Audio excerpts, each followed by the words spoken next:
Shalom saudara. Hari ini kita berkumpul bersama-sama untuk memperingati hari di mana Yesus Kristus Tuhan kita mati di kayu salib 2000 tahun yang lalu saudara, untuk kita semua. Tadi pada waktu praise and worship saya sangat diberkati. Saya jadi ingat saudara, tadi waktu lagu pertama, lagu kedua saya jadi ingat pada waktu kemarin terakhir ke Israel, ke Garden Tomb saudara ya, di kubur Yesus. Itu bagaimana di situ pada waktu itu kita banyak dijelaskan tentang Bukit Golgota, tentang lokasinya dan segala macam. Lalu detail-detail tentang penyalipan itu betul-betul diceritakan di situ. Dan pada waktu kita berdoa, benar-benar pada waktu itu hadirat Tuhan turun di situ. Padahal kita cuman share, ngomong singkat mungkin 10 menit saudara, tapi hadirat Tuhan penuh di situ saudara. Nah, itu yang saya ingat tadi saudara, karena saya punya cita-cita saudara, nanti kalau sudah tua, saya ingin volunteer di sana. Saya ingin cerita setiap hari tentang salib Kristus, karena cerita ini yang menjadi kekuatan buat kita semua. Amin saudara. Makanya kenapa kok kalau ada orang atau ibaratnya siapapun saudara yang mencampurkan kasih karunia dengan yang lain, itu saya sangat gak suka saudara. Sorry ya saudara, ini personal. Karena apa? Kayak seperti itu mengatakan misalnya kasih karunia dan perbuatan saudara dengan hukum Taurat. Itu seperti mengatakan apa yang sudah Yesus lakukan buat kita di kayu salib itu gak cukup. Padahal Tuhan itu sudah menderita seperti itu buat kita. Amin saudara. Karena karyanya itu sempurna. Kalau dicampuri dengan yang lain, sama saja kita ngomong dengan Tuhan, Tuhan kurang cukup.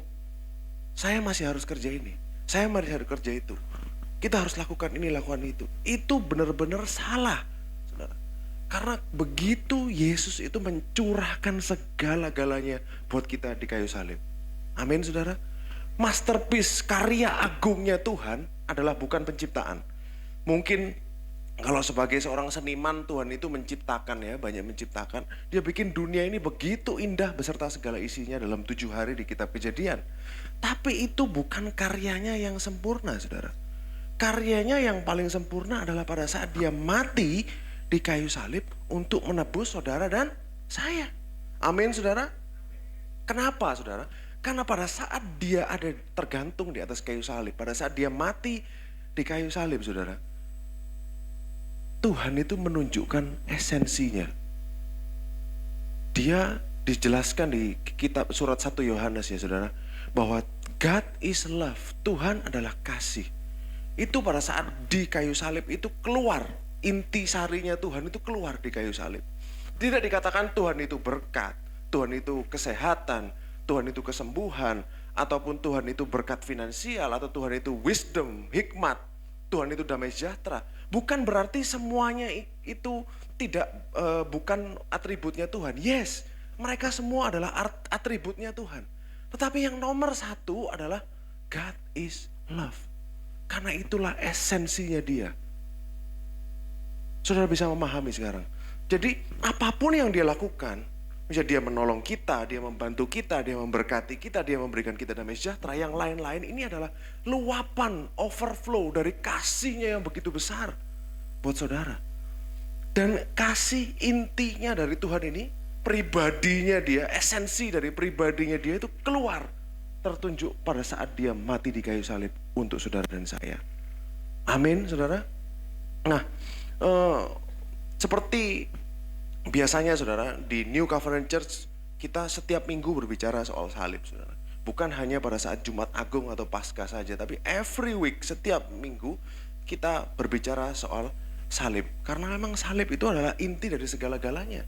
Dan saya ingin ajak saudara hari ini bersama-sama untuk membaca beberapa bagian dari kisah penyaliban Yesus Kristus. Kita buka bersama Yohanes pasal 18 ayat 1 sampai 3. Setelah Yesus mengatakan semuanya itu, keluarlah ia dari situ bersama-sama dengan murid-muridnya. Dan mereka pergi ke seberang sungai Kidron. Jadi kalau saudara yang pernah ke Yerusalem, saudara akan tahu bahwa ada Kidron Valley, lembah Kidron itu di bawahnya ada sungai Kidron. Jadi Yerusalem sebelah timur, Di timurnya Yerusalem ada lembah Kidron, lalu di situ ada Bukit Zaitun. Kalau ada fotonya boleh ditunjukkan. Dikatakan di situ ada suatu taman. Dan ia masuk ke taman itu bersama-sama dengan muridnya. Ayat 2. Yudas yang mengkhianati Yesus tahu juga tempat itu. Karena Yesus sering berkumpul di situ dengan murid-muridnya. Ayat 3. Maka datanglah Yudas juga ke situ dengan sepasukan prajurit dan penjaga-penjaga bait Elohim yang disuruh oleh imam-imam kepala dan orang-orang Farisi, lengkap dengan lentera, suluh, dan senjata. Kalau boleh dibuka bahasa aslinya saudara ya, di Yohanes 18 ayat 3. Tadi sudah saya siapkan. Yohanes 18 ayat 3. Jadi kata-kata sepasukan, ini menarik saudara ya. Mungkin kita seringkali salah terima, salah mengerti soal ini.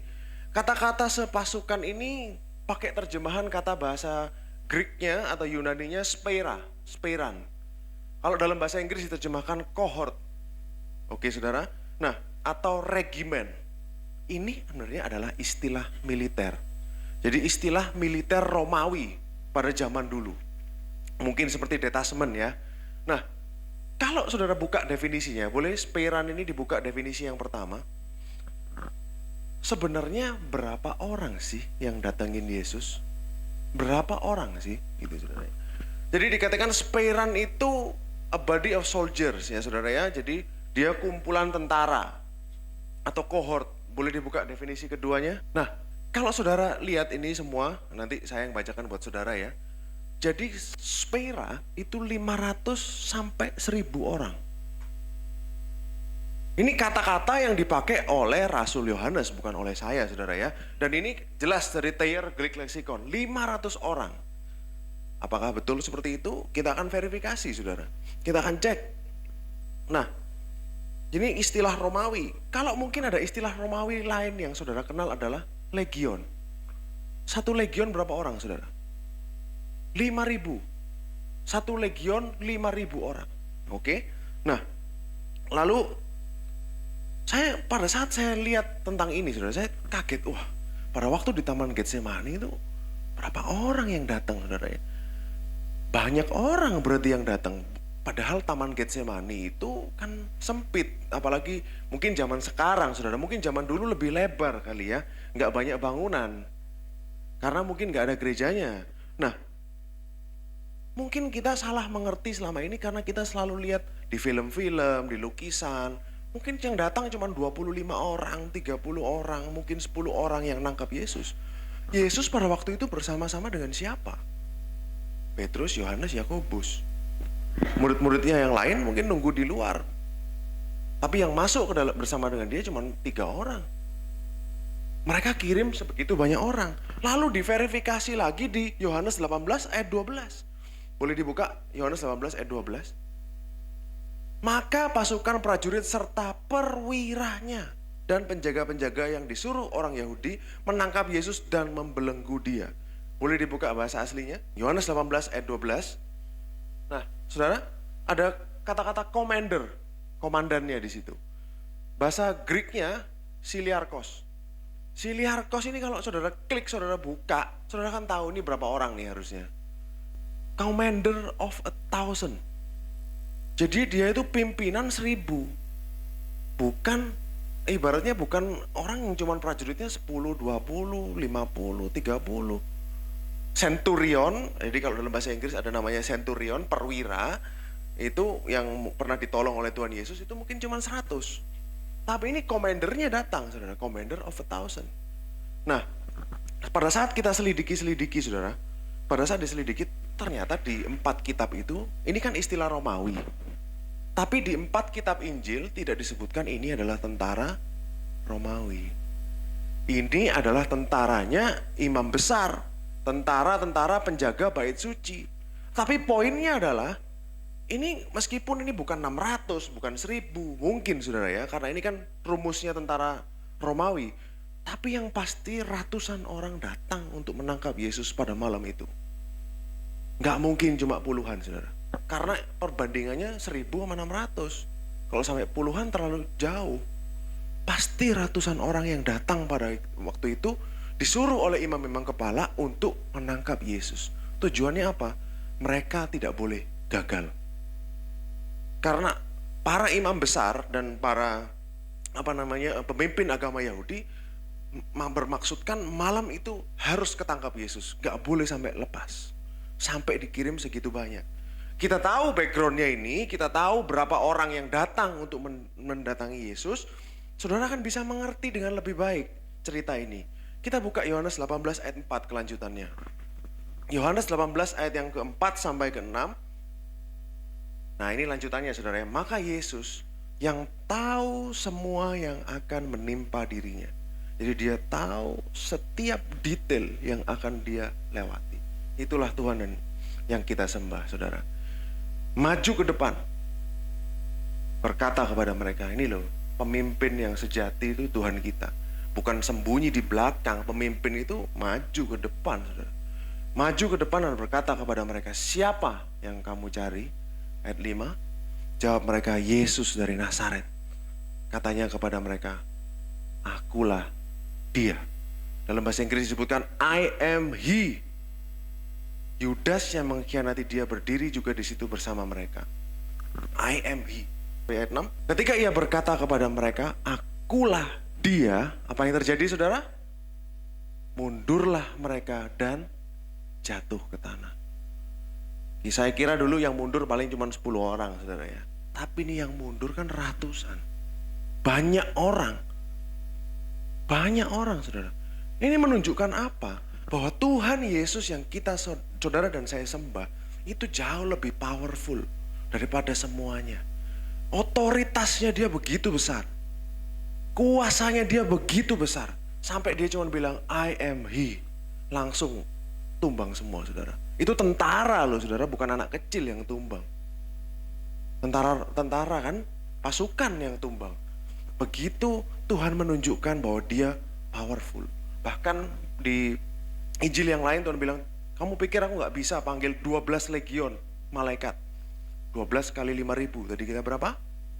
60.000. Sangat bisa dia panggil. Dibandingkan ini, cuman ratusan orang yang datang. Tapi ini menunjukkan kepada kita juga bahwa sebenarnya Yesus menyerahkan dirinya untuk mati di atas kayu salib. Dia bukan dipaksa untuk ikut saudara, tapi dia yang mau ikut dengan mereka. Tuhan itu rela mati di atas kayu salib demi siapa saudara? Demi saudara dan saya.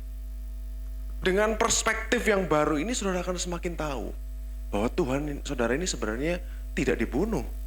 Tuhan saudara itu menyerahkan dirinya buat kita. Dia rela, dengan rela saudara ikut. Bukan kekuatan militer yang membuat Yesus naik ke atas kayu salib, tetapi kasihnya kepada saudara dan saya yang membuat dia naik ke kayu salib. Amin saudara. Begitu baiknya dia bagi kita semua. Nah, lalu kita akan lanjut saudara. Kalau saudara baca di ayat 12 tadi, boleh dibuka ayat 12.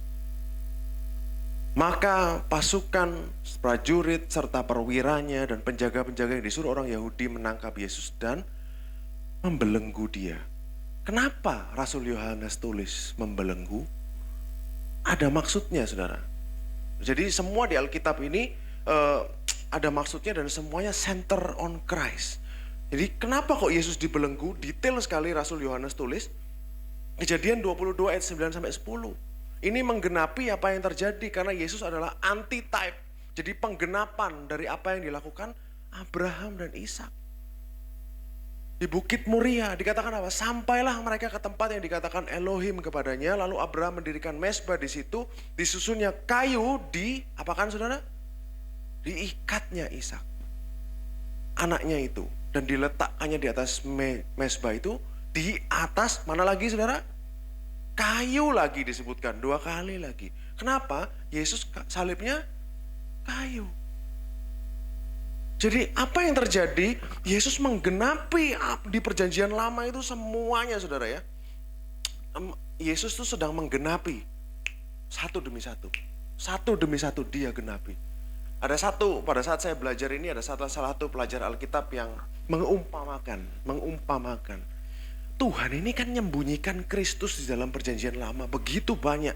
Melalui simbol, melalui tulisan, melalui setiap huruf Ibrani dan segala macam. Dia sembunyikan itu semua. Pernahkah saudara mungkin lihat film Alien? Jadi pada waktu itu ada, misalnya ada satu film-film di mana alien ini berusaha komunikasi dengan kita. Tapi kita nggak ngerti bahasanya. Tapi kita nggak paham bahasanya. Mungkin inilah yang sedang Tuhan lakukan. Dia menyembunyikan Kristus dalam simbol-simbol, dalam apa? Karena kemampuan dia berkomunikasi itu jauh lebih tinggi daripada saudara dan saya. Bahkan di surga nanti mungkin kita nggak perlu ngomong, dia sudah tahu. Karena dia adalah makhluk yang lebih tinggi daripada saudara dan saya. Betapa fananya manusia ini. Sampai makhluk yang levelnya jauh di atas kita itu mau mati. Mau dengan cara yang paling mengerikan, memalukan untuk kita. Untuk membayar lunas setiap hutang dosa kita. Nah, saudara, analisa dari pelajar-pelajar medis, saudara ya. Jadi kan kematian Yesus ini yang paling banyak dianalisa karena ingin membuktikan sebenarnya Yesus itu mati atau enggak. Alkitab bisa dibandingkan dengan buku-buku sejarah loh, saudara. Alkitab kita ini bisa dibandingkan dengan tulisan-tulisan sejarah. Jadi bisa diverifikasi semuanya. Bahkan kemarin saya sempat belajar gerhana yang katanya terjadi itu bukan gerhana. Jam 12 sampai jam 3 ada kegelapan yang terjadi melingkupi seluruh dunia itu. Dan itu semua bisa diverifikasi dari dokumen di negara-negara lain. Tiba-tiba ada gempa, tiba-tiba ada kegelapan. Tidak ada namanya gerhana 3 jam. Gerhana matahari kan waktu itu jam 12 sampai jam 3, gerhana matahari 10 menit. Gak ada sampai 3 jam. Pada waktu itu benar-benar gelap, saudara. Gelap gulita. Matahari stop bersinar pada waktu itu. Karena bahkan ada salah satu literatur Yunani yang menuliskan bahwa ini pasti ada anak dewa yang mati. Jadi literatur Yunani itu sampai nuliskan, saudara, ini pasti ada anak dewa yang mati. Bukan sembarangan. Dan itu gempanya dicatat oleh para sejarawan-sejarawan. Saya bisa tunjukkan kepada saudara banyak buktinya. Pada saat belajar untuk prepare khotbah ini saya jadi lihat, ternyata betul-betul apa yang terjadi itu real. Bukan cuma cerita dongeng, saudara. Yesus Kristus betul-betul mati buat saudara dan saya. Nah, faktor kedua yang membuat gerhana matahari itu tidak mungkin adalah Paskah ini, saudara ya. Paskah ini, event Passover ini terjadi pada full moon. Pada waktu bulan penuh. Full moon itu bulan purnama ya. Di tengah-tengah bulan. Jadi kalender Yahudi itu selalu berdasarkan bulan. Selalu berdasarkan kalender bulan, bukan matahari seperti kita. Jadi awal bulannya itu adalah pada saat bulannya kecil. Itu tanggal 1-nya. Nah, pertengahannya adalah pada saat bulannya gede. Nah, Paskah ini di tengah bulan, Nisan 14, Nisan 15, tanggal 14, tanggal 15. Jadi itu full moon. Gak mungkin pada saat bulan purnama ada gerhana matahari. Sangat impossible. Karena posisinya udah lain. Gerhana matahari itu terjadi pada saat ada matahari, ada bulan, ada bumi. Tapi kalau pada saat bulan purnama, itu bumi dan bulan mataharinya di sebelah sini. Jadi tidak ada yang menjadi penghalang. Jadi betul-betul pada waktu itu kegelapan melingkupi bumi. Luar biasa, saudara, apa yang terjadi di kayu salib pada waktu itu. Dan analisa pelajar-pelajar medis, saudara ya, menunjukkan Yesus sebetulnya bukan mati murni karena salib. Yesus itu mati karena banyak faktor. Bukan cuma karena salib. Karena harusnya orang disalib matinya maksimum bisa 6 hari. Minimum tuh 2-3 hari. Yesus 6 jam. Dari jam 9 sampai jam 3. Yesus 6 jam sudah mati, saudara. Pada saat orang disalib, dipaku yang di sini itu, saudara, prajurit Roma itu sudah ahli. Gimana caranya orang dipaku di sini darahnya nggak keluar seperti orang bunuh diri. Kan kalau orang bunuh diri, ini kan disayat sini keluar kan banyak. Tapi Yesus dia bisa taruh di tengah-tengahnya supaya nggak kena arteri yang besar. Orang disalib itu seperti itu sendinya orang Romawi. Salib ini diciptakan oleh orang Persia 400 tahun sebelum Masehi. Lalu disempurnakan oleh orang Roma. Jadi diperkejam, dibuat semakin kejam oleh orang Romawi. Nah, dia bisa tembus di sini, boleh ditunjukin gambar pakunya, dia bisa tembus di sini tanpa habisin darahnya, kena arteri. Di kakinya juga, saudara. Dia bisa tembusin di sini tanpa kena syaraf yang besar di situ, pembuluh darah yang besar, sehingga orangnya ini matinya bisa lama. Memang salib itu harusnya adalah suatu hinaan, dibuat menjadi agar orang-orang menjadi jera, karena itu dia harus lama. Dia harus ada di di pinggir jalan, di luar kota, supaya orang yang lewat bisa lihat. Oh, ini dosanya karena apa? Oh, ini salahnya karena apa? Ini salahnya karena apa? Kenapa kok ditulis Yesus Raja orang Yahudi? Itu namanya titulum. Titulum itu memang selalu ada, supaya orang yang lewat tahu, oh ini nyolong, oh ini membunuh. Jadi supaya jadi public humiliation, jadi dipermalukan betul-betul. Dan ditelanjangi betul-betul, saudara. Itulah yang terjadi di kayu salib, saudara. Panjang pakunya bisa antara 13 sampai 18 cm. Saudara bayangkan itu pada saat dia digantung, saudara ya, digantung. Ini kan lalu kakinya di sini, kakinya itu nggak lurus gini, saudara. Kakinya itu miring 45 derajat. Nah, pada saat dia digantung, pada saat dia berdirikan ini gantung, pada saat salibnya ditegakkan, itu akan jatuh, saudara. Nahan bebannya ini melorot, saudara. Akhirnya apa? Lepas sendi-sendinya. Tulangnya terlepas dari sendi-sendinya. Ada yang berargumen bahwa oh mungkin enggak, karena kalau sudutnya lain enggak seperti itu. Tapi Alkitab kita mengatakan di Mazmur 22 ayat 15. Mazmur 22 ayat 15 boleh dibuka. Seperti air aku tercurah. Ini kan Yesus yang mesianik, ini Mazmur yang mesianik. Segala tulangku terlepas dari sendinya. Jadi ini lepas, dislokasi, saudara. Karena nahan ini, akhirnya apa? Ininya jatuh. Paru-paru dan diafragmanya ini melorot. Saya juga baru belajar, udah bertahun-tahun saya setiap kali Jumat Agung saya belajari tentang penderitaan Yesus. Saya baru ngerti hari ini, saudara, baru saya. Bahwa sebetulnya orang mati di salib itu bukan tidak bisa narik napas. Bisa narik napas, sangat bisa. Karena pada saat pada saat dia tergantung ke bawah, itu dia nyedot.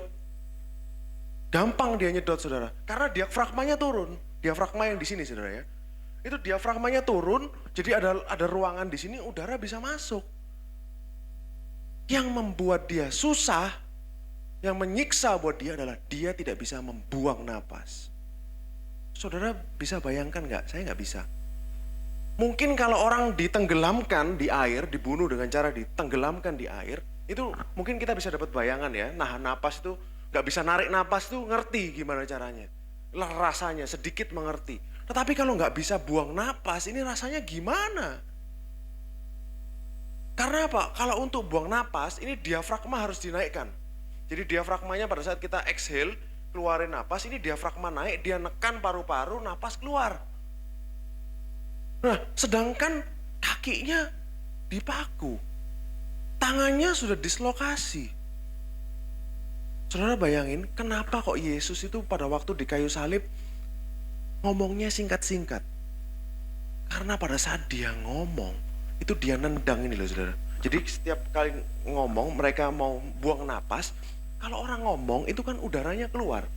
Betul, saudara ya? Udara keluar melewati vocal cord, apa itu? Pita suara. Jadi dia harus nendang, naik. Sakitnya luar biasa, saudara. Dia sudah terpaku, kanan kiri, kakinya seperti itu. Ini dislokasi. Lalu ada mahkota duri. Lalu di belakang sudah dicambuk. Saudara bayangin dia narik gini aja, ngomong aja susah. Mau ngomong susah, mau ambil napas itu berat. Dan Ini nendang-nendang terus gini, kehabisan cairan. Apa yang terjadi? Kram. Pahanya sama betisnya ini loh saudara. Saudara bisa bayangin betapa mengerikannya penderitaan yang dialami Yesus. Dan yang ditembak di sini-sini saudara, yang ditembak di paku, di kaki itu adalah syaraf. Kalau pernah ketatap pintu, pernah kebentur pintu, gini terus rasa kayak ada setrumnya, ya gitu deh. Kalikan berapa? Itulah yang Yesus alami pada waktu itu. Makanya saya mengerti, kita kalau semakin paham betapa menderitanya Yesus, saudara tidak akan bilang korban Yesus gak cukup. Itu penghinaan. Makanya Paulus sangat radikal karena dia paham apa yang Yesus sudah berikan buat dia. Saudara bayangin ya, orang ini, Yesus ini, dengan kata-kata, dengan nafasnya yang susah seperti itu, dia buang napas, dia harus naik, harus ngalami sakit. Masih sempat ngomong apa? Bapa, ampunilah mereka, karena mereka tidak tahu apa yang mereka lakukan. Itu level pengampunan yang bukan dari dunia ini. Itu standar pengampunan yang tinggi sekali. Mana bisa kita manusia biasa lagi disiksa kayak gitu, mintain pengampunan buat yang nyiksa. Bayangkan saudara, level pengampunannya dia itu bukan dari dunia ini. Sangat tinggi standarnya Tuhan. Begitulah dia mengampuni saudara. Pada waktu kita masih musuh Tuhan, Kristus mati buat kita. Bukan pada saat kita sudah baik. Dosa kita yang membuat dia ada di situ, saudara. Karena dosa kita dia ada di situ. Dengan nafasnya yang susah dia masih sempat ngomong, Tuhan ampuni. Bapa ampuni mereka. Karena mereka tidak tahu apa yang mereka berbuat. Makanya Rasul Paulus bilang di Kolose 3 ayat 13. Apa saudara? Ampuni saudaramu seperti Tuhan sudah mengampuni kamu. Kalau kita tidak bisa mengampuni, berarti kita tidak tahu betapa kita sudah diampuni oleh Yesus Kristus. Amin. Saudara bisa mengerti, bisa mengikuti sampai sejauh ini saudara. Lalu saudara, makanya forgive dari perjanjian baru bukan perjanjian baru selalu as Christ has forgiven you. Seperti Kristus sudah mengampunimu. Ampuni seperti Kristus sudah selalu. Kristus itu jadi seperti jangkar, seperti dasar. Kasihi seperti Kristus sudah mengasihi kamu. Kristus yang jadi pegangan, saudara. Jadi kita punya dasar. Pada saat kita gak bisa mengampuni, lihat apa yang dia lakukan di kayu salib buat kita. Saudara akan punya kekuatan untuk mengampuni. Amin. Nah, lalu Yesus ngomong apa lagi, saudara? Pada waktu dia di kayu salib. Makanya kata-katanya Yesus pada saat di kayu salib itu sangat penting. Kenapa kalimatnya pendek-pendek? Dia sambil napas. Susah napasnya. Untuk keluarin napas itu. Masa mau ngobrol-ngobrol kan gak bisa, saudara. Apa yang dia bilang? Kalau saudara baca di saya ajak saudara baca bersama-sama waktu di Yesus pada waktu itu ayat Yohanes pasal 19. Yohanes pasal yang ke-19 ayat 25 sampai 27. Apa yang Yesus katakan di situ, saudara? Dan di dekat salib Yesus berdiri ibunya dan saudara ibunya, Maria istri Kleopas dan Maria Magdalena. Ayat 26, apa yang Yesus ngomong?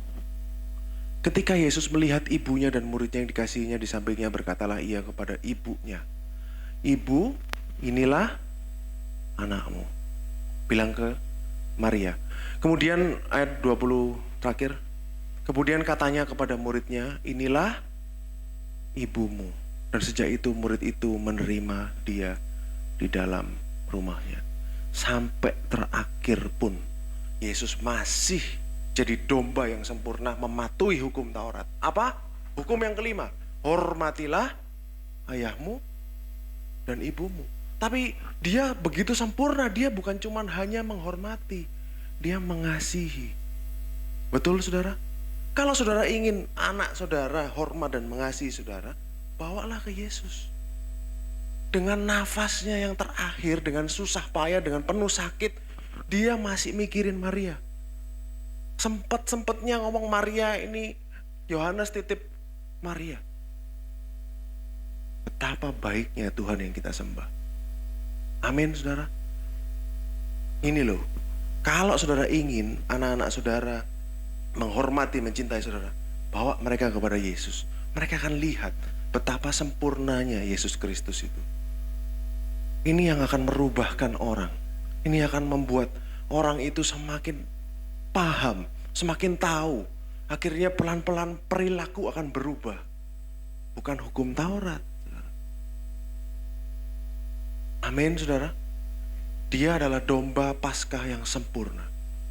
Jadi sampai akhirnya dia tetap mematuhi hukum Taurat. Bukan dengan standar yang diturunkan oleh orang Farisi. Orang Farisi menurunkan standar hukum Taurat. Tetapi Yesus ikut hukum Taurat sesuai dengan standar yang dimaui oleh Tuhan. Dia bukan hanya menghormati, dia mengasihi. Lebih dari itu. Amin. Yesus Kristus begitu baik buat saudara dan saya, buat kita. Nah seperti yang saya katakan tadi, korban penyalipan biasanya butuh 2-6 hari, bukan 6 jam. Bahkan mereka bisa dimakan binatang buas. Jadi kan banyak burung-burung yang pemakan bangkai itu, biasanya mereka makan di salib-salib itu saudara. Dan mengerikan sekali. Nah, biasanya salib itu diperuntukkan untuk penjahat, pemberontak, budak, orang asing. Bahkan orang Roma aja sedikit yang disalib saudara. Jadi sedikit sekali dan sangat langka sekali. Bahkan dicambuk itu saudara, Yesus dicambuk berapa?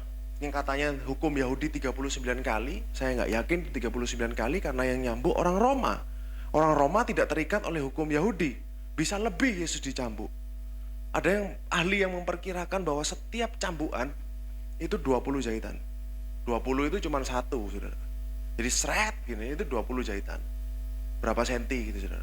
20 jahitan. Ini kan vloggingnya kan ada berapa cabang itu. Kalikan aja.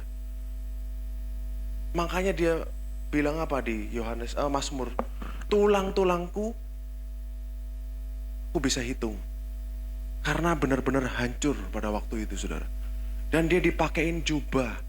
Itu satu sakit, tapi kedua membantu menghentikan pendarahan. Pada waktu Yesus di situ. Tapi semuanya terbuka lagi pada saat dia dibaringkan di atas kayu salib sebelum dia dinaikkan. Sakitnya luar biasa.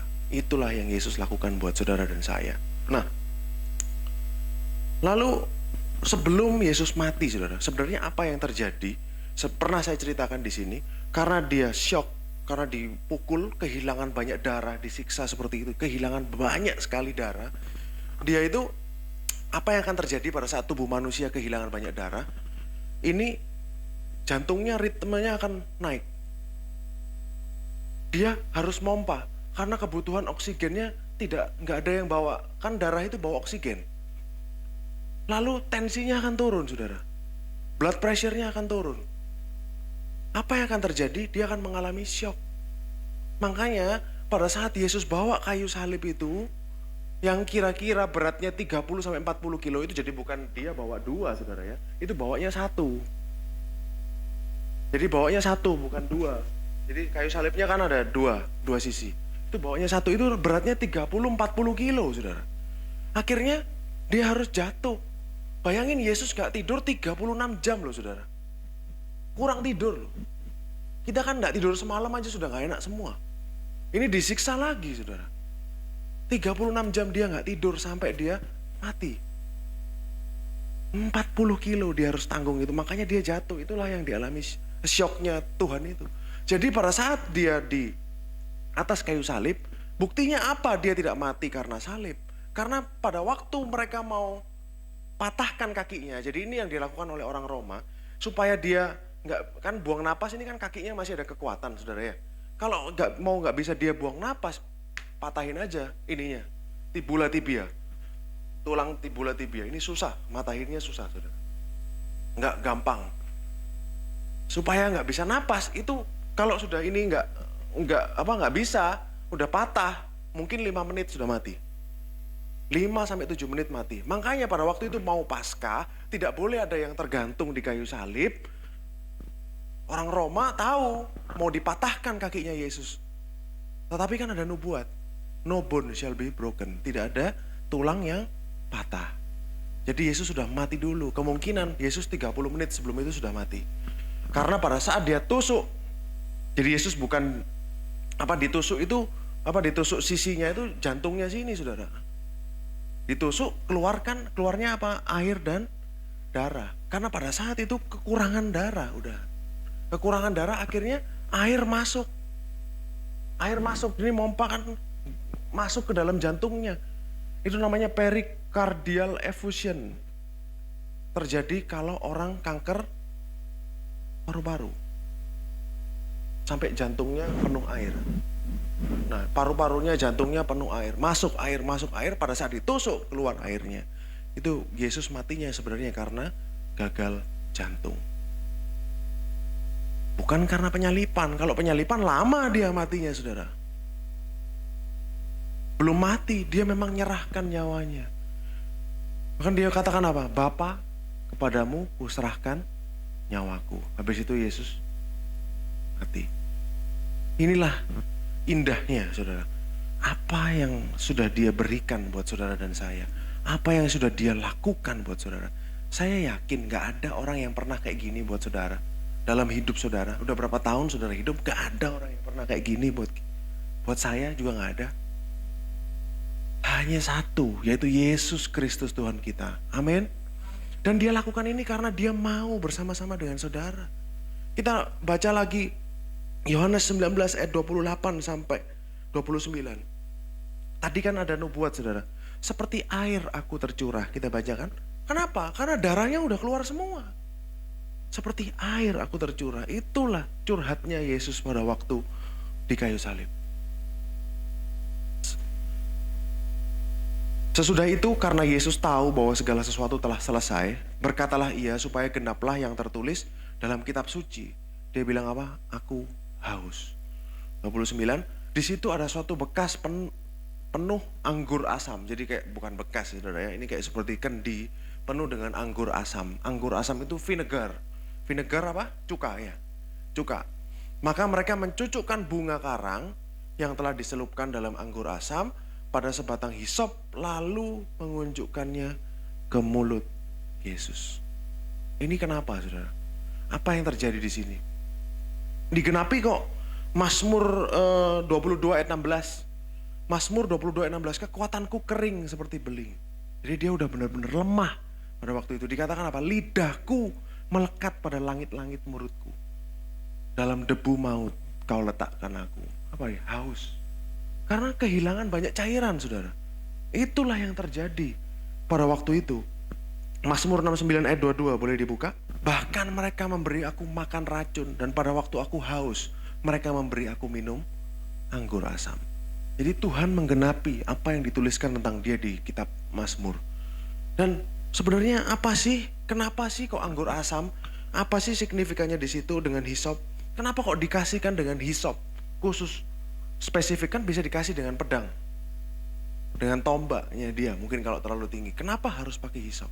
Ini menggenapi apa yang terjadi di Kejadian 12. Ini waktu pertama kali Paskah didirikan bagi agama Yahudi, bagi orang-orang Yahudi, orang-orang Israel.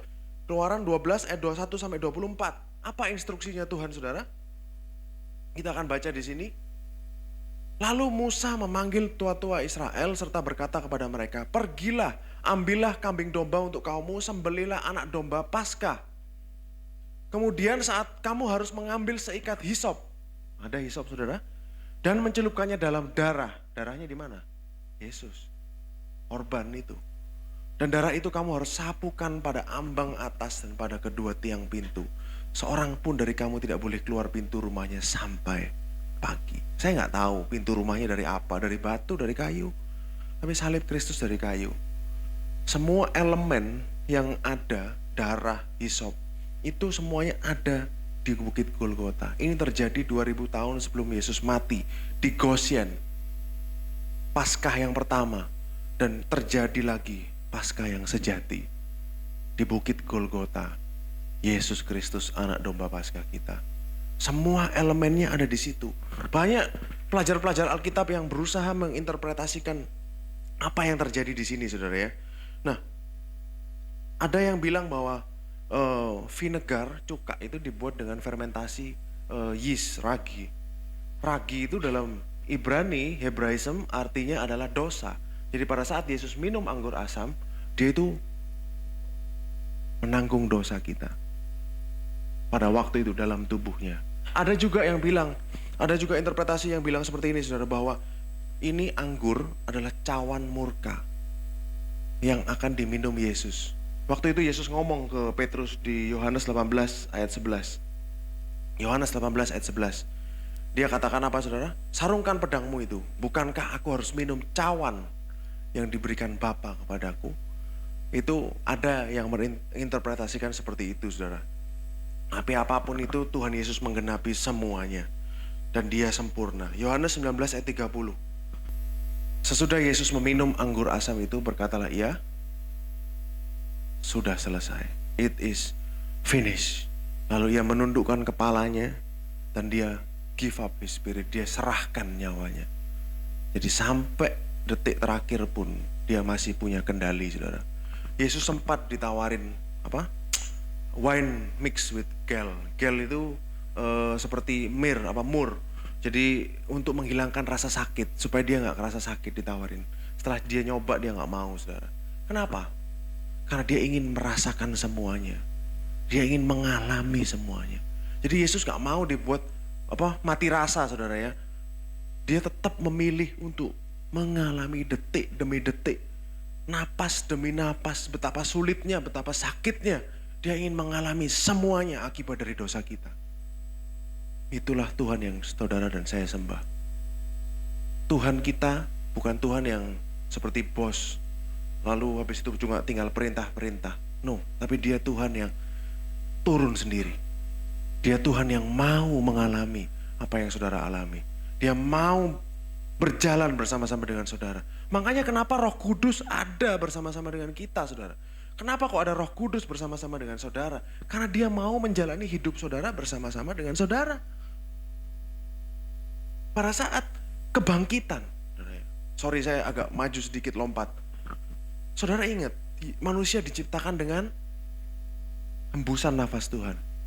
Dia bentuk dari debu, from dust, lalu dihembusi, hiduplah manusia itu. Betul, saudara? Pada waktu kebangkitan, dia hembusi murid-muridnya, bilang apa dia? Terimalah Roh Kudus. Story di kitab Yohanes adalah cerita penciptaan ulang, recreation. Makanya Yesus bangkitnya di taman. Dia dikira tukang taman. Pekerjaan Adam dulu adalah tukang taman pertamanya. Jadi buku Yohanes ini adalah buku tentang penciptaan ulang. Itu, saudara. Jadi Alkitab semakin saudara pelajari, semakin dalam, saudara, semakin mengerti. Pada saat Yesus berkata, it is finished, artinya apa? Semua hutang dosa sudah dibayar lunas oleh Yesus Kristus. Semua akibat dosa sudah ditanggung oleh Yesus di atas kayu salib. Benar-benar selesai. Dia sengaja ngomong susah-susah, sakit-sakit. Dengan nafasnya yang sudah susah itu, dia ngomong it is finished. Supaya saudara dan saya dengar, supaya saudara dan saya tahu. Kan menurut konsep Hebraism di orang Ibrani, dosa itu adalah utang, saudara. Dosa itu adalah hutang, seperti surat hutang.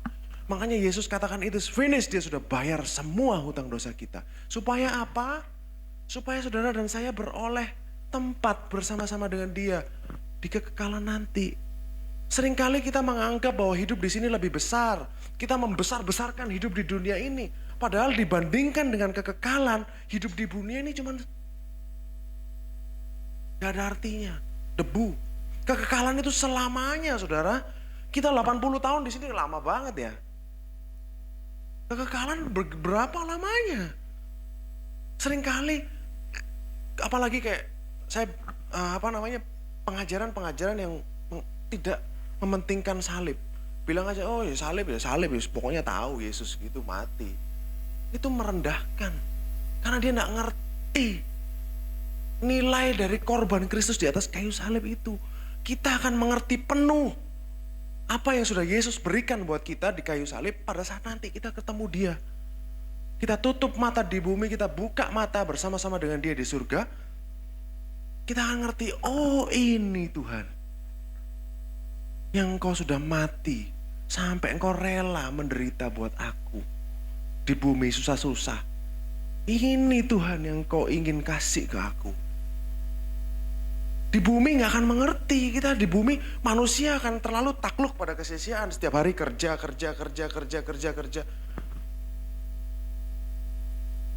Dan kita menganggap di sini seperti selamanya. Padahal enggak. Ini adalah tempat persinggahan sementara. Tempat kita bersama-sama dengan dia. Yang membuat Yesus tergantung adalah di kayu salib adalah, nih loh, dia lihat nanti kita akan bersama-sama dengan dia. Jemaat NCC akan bersama-sama dengan dia di surga nanti. Itu yang Tuhan berikan buat saudara. Jangan terlalu fokus dengan hidupmu di dunia ini. Sebelum saudara tahu, gak kerasa, sudah bulan berapa? Bulan 4, bulan 3, bulan 4. Waktu cepat. Dalam dunia ini fokuslah kepada dia. Fokuslah kepada Yesus. Apa yang sudah dia lakukan buat saudara. Nikmati cintanya. Semakin saudara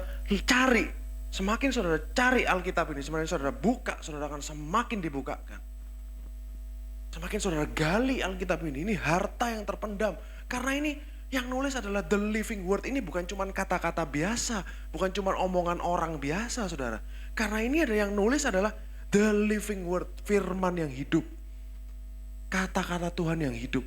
Ini loh, Yesus Kristus itu sendiri. Amin. Iblis akan berusaha mendistract kita dengan segala macam hal dalam dunia ini. Dengan kesibukan-kesibukan yang sepertinya berguna. Tapi Tuhan kan bilang, only one thing necessary. Hanya satu yang penting dan Maria sudah ambil. Itu apa? Duduk di kaki Yesus. Menerima. Marta sibuk. Kayaknya bagus, sibuknya bagus. Tapi bukan itu yang Tuhan mau. Yang Tuhan mau adalah kita terima dari dia, saudara. Like Mary sitting di kaki Yesus. Simple hidup ini, saudara. Life is simple. Tuhan itu mau semuanya simple. Kalau yang ruwet-ruwet itu pasti bukan dari Tuhan. Karena Tuhan sudah persimple. Dia bikin syarat keselamatan cuma satu. Percaya. Only by believing. Hanya oleh percaya kepada Yesus Kristus. Kita semua selamat. Saudara punya kepastian. Pada saat saudara tutup mata di dunia ini. Saudara akan bersama-sama dengan dia. Paulus saja bilang kok. Kalau aku pinginnya bersama-sama dengan Yesus. Aku mau kok sebenarnya bersama-sama dengan Yesus. Tapi lebih berguna aku di sini. Buat kamu. Paulus pingin bersama-sama dengan Tuhan. Yang sangat memahami, saudara. Dia adalah pribadi yang paling mengerti, saudara. Saudara dimengerti. Lebih daripada semua orang di dunia ini mengerti, saudara. Itulah Tuhan kita, Yesus Kristus. Amin, saudara. Nah, sebagai penutup saya ingin kasih saudara satu huruf Ibrani. Yaitu Taf. Jadi Alef Taf. Ya, Taf itu adalah huruf terakhir dalam alfabet Ibrani. Yang piktografnya adalah, bukan yang ini adalah. Boleh dibuka yang piktograf. Yang piktografnya adalah salib, saudara ya. Kalau saudara lihat, Taf ini adalah salib. Tanda dari sebuah perjanjian. Taf. Jadi salib itu sudah ada sebelum orang Persia menemukan soal siksaan karena salib.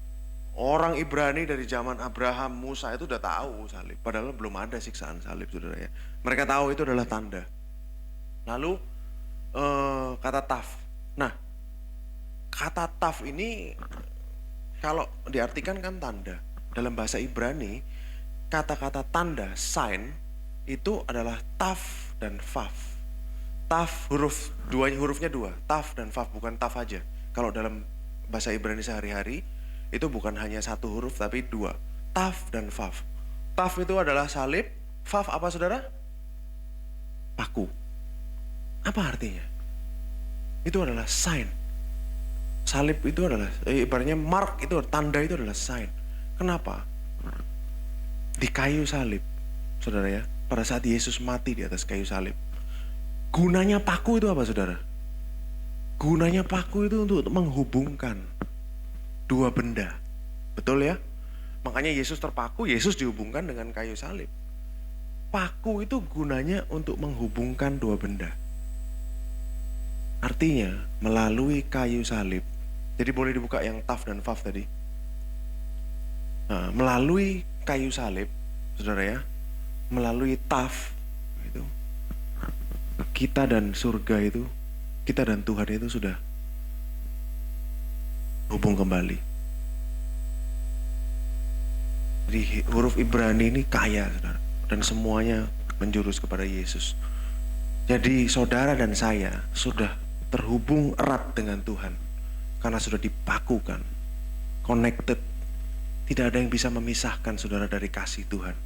Makanya Paulus bilang kan saudara, nor depth nor height, bukan apa, betapa lu, bukan, tidak ada yang bisa menghalangi kita, memisahkan kita dari kasih Tuhan. Itu betul. Kenapa? Makanya semakin kita tahu Hebraism, semakin ngerti, semakin paham Ibrani saudara, Hebraism ya, bukan paham Hebrew, tapi Hebraism, cara berpikirnya mereka. Saudara kan temukan di Perjanjian Baru itu meskipun ditulis dengan huruf Yunani, dengan kata-kata Yunani, tapi sebenarnya adalah Yahudi.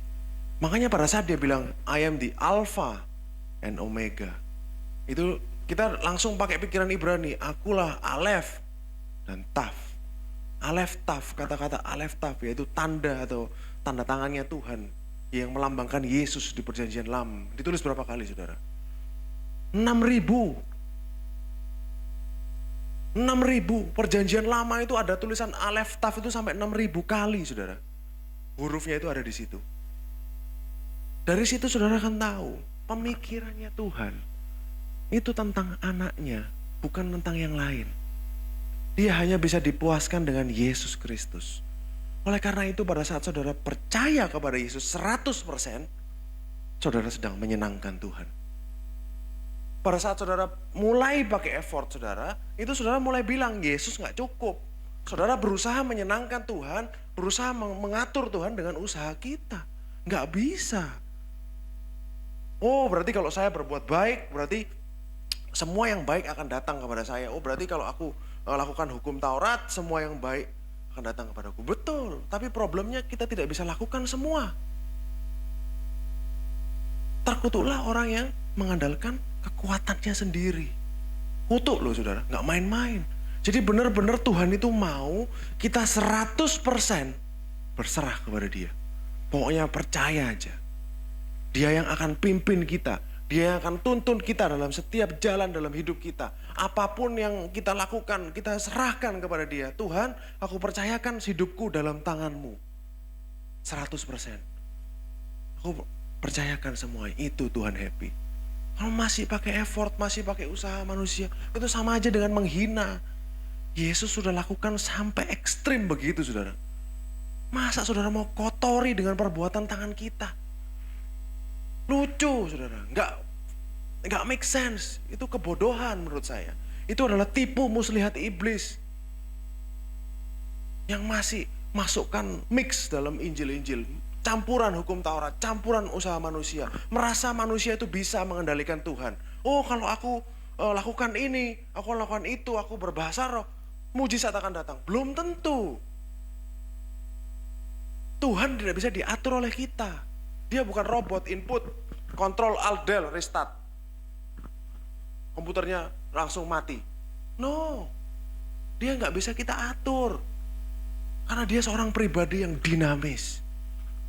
Dan dia akan berkarya dengan caranya sendiri dalam hidup saudara. Makanya semakin saudara mengerti, saudara kan nggak akan membandingkan dengan orang lain. Tidak menghakimi orang lain. Cara Tuhan bekerja dalam hidup saya dan hidup saudara berbeda. Kita punya jalannya sendiri-sendiri. Tuhan tidak bisa dibatasi, dia sangat kreatif. Dan akhirnya nanti semuanya kembali kepada Yesus. Setiap hidup kita adalah gambaran-gambaran Kristus dalam dunia ini. Saudara disempurnakan setiap hari. Saudara melalui proses-proses dalam hidup saudara, saudara dibawa menjadi seperti Kristus. Diubahkan menjadi seperti Kristus. Makanya orang Kristen itu sebenarnya adalah hinaan. Itu adalah mini Christ, Kristus mini. Tapi mungkin itu benar. Supaya kita jadi Kristus-Kristus kecil dimanapun kita berada. Amin saudara. Saya harap saudara diberkati. Mari fokus kepada Yesus. Fokuslah terus kepada dia. Bukan hanya pada saat Jumat Agung. Tapi setiap hari dalam hidupmu. Ingat apa yang sudah dia lakukan buat kita. Kalau saudara tahu, benar-benar setiap hari mengerti, maka saudara akan semakin menjalani hari-hari saudara dengan kuat. Makanya saya ingin saudara, kalau saya pensiun nanti, mungkin saya akan ajak Vivi ke Yerusalem. Itu jadi volunteer aja setiap hari. Kerja di situ, nggak dibayar saudara. Ngapain? Tiap hari ketemu grup, saya mau jadi tour leader di sana. Yang tiap hari volunteer cerita tentang kebaikan Tuhan, tentang salibnya Tuhan. Tentang salibnya Tuhan, karena hidup tentang apa saudara? Mau kerja sampai capek-capek, mau cari uang terus, mau cari uang seberapa? Sampai kapan? Find rest. Temukan rest itu hanya di dalam Yesus Kristus. Amin saudara. Mari kita berdoa. Terima kasih Tuhan atas karya salib-Mu. Terima kasih atas revelation tentang betapa baiknya Engkau. Dan Engkau sudah bebaskan kami semua dari segala belenggu dosa, kutuk dosa, pada saat Engkau mati di kayu salib. Buatlah kami semakin hari semakin mengerti betapa sempurnanya karya-Mu di atas kayu salib. Sehingga kami semakin yakin, semakin percaya untuk menyerahkan sepenuhnya dalam tangan-Mu hidup kami. Tidak mencampuri tangan kami.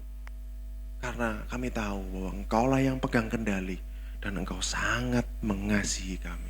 Kau sudah buktikan kasih-Mu Tuhan. Itu salib adalah bukti kasih-Mu yang terbesar buat kami semua. Terima kasih Yesus, terima kasih. Nyatakan lebih lagi kepada jemaat NCC. Nyatakan lebih dan lebih lagi. Terima kasih Tuhan. Di dalam nama Yesus kami berdoa dan mengucap syukur. Amin.